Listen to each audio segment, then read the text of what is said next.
नमस्कार, मी नताशा चव्हाण. मराठा न्यूजच्या बातमीपत्रात आपल्या सर्वांचे स्वागत.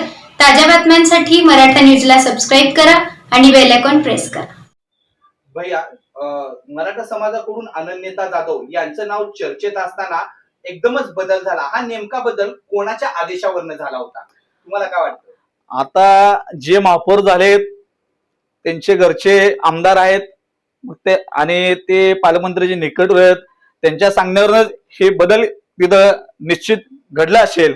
कारण गेल्या 30 वर्षापासून मराठा समाजाचं महापौर तिथं झालं नव्हतं आणि शहरातील सर्वच मराठा समाज बांधवांची इच्छा होती की तिथं मराठा समाजाचं महापौर व्हावं. आजच्या या निवडीवरनं एवढं सिद्ध झालंय, स्थानिक भाजप पदाधिकारी हे मराठा द्वेषी आहेत. पक्षाच्या या निर्णयामुळे मराठा समाज दुखावला गेला आहे. आज तुम्ही जर का परत शांतता अजूनही बाळगला असाल तर पुन्हा येणाऱ्या निवडणुकीमध्ये तर तुम्हाला हा मराठा जो समाज आहे आपला जाब विचारेल, यावरती आपण काय उत्तर द्या? मराठा समाजासाठी आजपर्यंत भाजपने जेव्हा जेव्हा आम्हाला दिलं आम्ही त्यांचा सत्कार सुद्धा केलेला आहे. आणि आज तुम्ही जे मराठा समाजाच्या जी मागणी होती महापौरची, आज तुम्ही ते आम्हाला न दिल्यामुळे येणाऱ्या पंचायत समिती आणि जिल्हा परिषदला तुम्हाला त्याचं उत्तर सुद्धा दिसेल. आपण बघितला तर गेल्या 2 महिन्यापूर्वी मुख्यमंत्री देवेंद्र फडणवीस हे सोलापूरला आले होते. त्यांनी अण्णासाहेब पाटील महामंडळाला 700 कोटी दिल्यामुळे आम्ही मराठा क्रांती मोर्चा जे होते तिथं आम्ही मावळा पगडी घालून त्यांचा सत्कार सुद्धा केला होता. आणि आज तुम्ही मराठा समाजाचा वापर न केल्यामुळं सोलापूर आणि माढामध्ये पंचायत समिती आणि जिल्हा परिषद मध्ये तुम्हाला मराठा समाजाचं मत पेटवून तुम्हाला उत्तर मिळेल. बीजेपी सत्तेत असून सुद्धा सलग 3 वेळा मराठा समाजाला महापौर पदापासून दूर ठेवणं म्हणजे जाणून बुजून डावलणं गेलं आहे. मी महाराष्ट्रातल्या बीजेपी किंवा मुख्यमंत्री देवेंद्र फडणवीस यांच्यावर मी बोलणार नाही, पण स्थानिक जे शहरातले बीजेपीचे जे स्थानिक नेते आहेत हे खरंच मराठा द्वेषी आहेत. ह्या आजच्या महापौर निवडणुकीत हे सिद्ध झालेलं आहे. निवडणुकीच्या वेळी मराठा समाजाचीच मतं, पण सत्तेच्या वेळी दुसऱ्यांची खुर्ची, ही फसवणूक नाहीये का? नक्कीच फसवणूक आहे. आज या गेल्या 40 वर्षात असं राजकारण कधीच झालं नाही. यंदा ह्या महापालिकेच्या इलेक्शनला मराठा समाजाला जाणबुजून तिथं टार्गेट स्थानिक भाजप पदाधिकारी हे करत आहेत.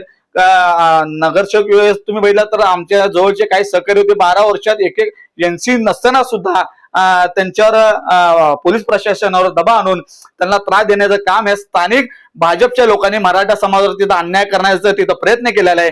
आणि उद्याच्या होणाऱ्या निवडणुकीमध्ये भाजपला मत पेटवून तिथं मराठा समाज उत्तर देणार आहे. देशमुख आणि कोठे गटांच्या राजकारणाच्या खुर्चीमुळे मराठा समाजाचा एखाद्याचा बळी गेला असं तुम्हाला वाटत नाही का? नक्कीच यावर न वाटतं, कारण देशमुखांचे पुत्र हे किरण देशमुख हे सुद्धा तिथे इच्छुक होते आणि कोटेंचे जे आहेत भाऊजी विनायक कोंडे हे सुद्धा इच्छुक होते.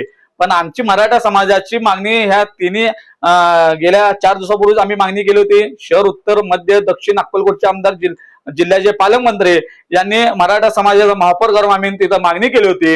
या सगळ्यांच्या राजकारणाच्यामुळे मराठा समाजाचं आज मोठं नुकसान झालेलं आहे. मराठा समाजाला न्याय न मिळाला तुमची पुढची राजकीय भूमिका काय असेल? मराठा क्रांती मोर्चाची वतीने आमची जे आता उद्या होणाऱ्या 7 तारखेला जिल्हा परिषद पंचायत समितीला उद्यापासून आम्ही आजच दुपारी निवड झाल्यानंतर ग्रामीण भागातले आमचे जे मराठा समाजातील चळवळीतले काम करणारे लोक आहेत त्यांच्याशी आज आमची बैठक झालेली आहे आणि व्हिडिओ कॉन्फरन्स मार्फत. आणि येत्या 2 दिवसात मी स्वतः दोन्ही मतदारसंघात मी तिथं स्वतः जाऊन सगळ्यांची आमचे चळवळीत काम करणाऱ्या लोकांची आम्ही तिथं भेट घेणार आहे. आणि उद्या येणाऱ्या जिल्हा परिषदला मराठा समाज पंचायत समिती आणि जिल्हा परिषदला भाजपची तिथं मत पेटवून त्यांना उत्तर देणार आहे. भारतीय जनता पार्टीच्या निर्णयाच्या विरोधात आपण उघडपणे भूमिका दाखवण्याची हिंमत दाखवणार का? नक्कीच. जर ज्या वेळेस भाजपने मराठा समाजाच्या विरोधात भूमिका घेतली तेव्हा सोलापूर शहरात मी तिथं कायम त्यांच्या विरोधात आंदोलन तिथं पुकारलेलं. आज तुम्ही बघितलात गेल्या 20 वर्षात मी 70 ते 72 आंदोलन मी केलेत मराठा समाजासाठी.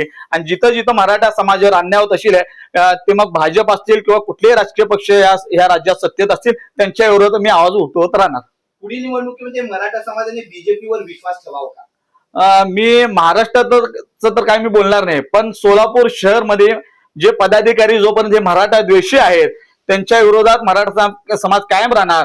जर त्यांनी मराठा समाजाला योग्य न्याय दिला तर कायम त्यांच्यासोबत सुद्धा राहू, आणि दिला नाही तर त्यांच्या विरोधात आम्ही कायम राहणार. शेवटचा प्रश्न असा आहे, आजचा निर्णय जो झालेला आहे तो मराठा समाजाला न्याय देणार आहे की राजकीय सोयीचा होता?